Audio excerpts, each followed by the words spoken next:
Naglalambing po. Ayan o. Kanina nandito naman yung ulo niya. Tapos siniksik niya yan dyan sa aking liig. Very sweet naman yan si Princess Lourdes. Princess Lourdes. Ayan. Tapos yung isa naman po. Nandito. Si Prince Stephen. Ayan. Isa rin po. Yan ang sisiksik man dito. Sa tingnan mo isa. Oo. So cute.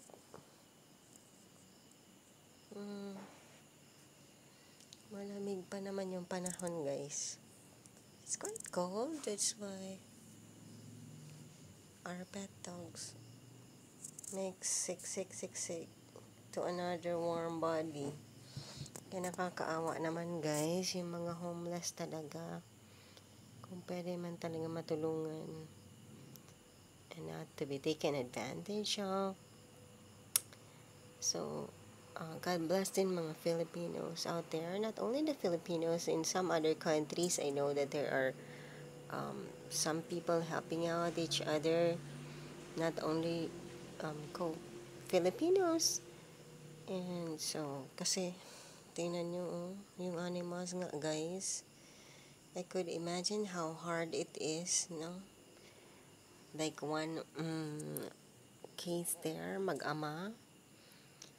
Kaya hindi natin, guys, matanto kung ano yung mangyayari, no? Even if we're already 20 years there in one country, we thought, since it's a first world country, developed countries, progressive country, hindi natin masabi yung design ni God, no? But anyway, co-Filipinos out there, do not lose hope. Again, not only the Filipinos. But I hope they would really be helped because apparently, guys, if you are in a situation like that, hindi mo maalis na with too much stress, with lack of sleep, lack of good food. I think it's normal that kahit pa paano magkakasakit din emotionally and like psychologically. So, at least there should be some people who would, help them out. At least set a direction man lamang to go back to the normal.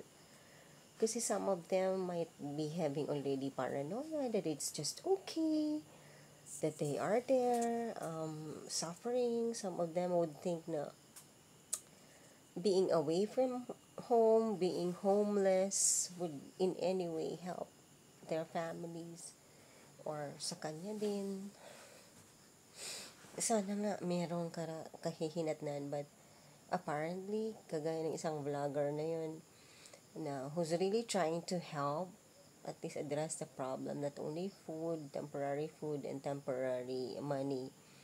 Iba pa rin pagka magkakasama, no? Magkakasama na lang yung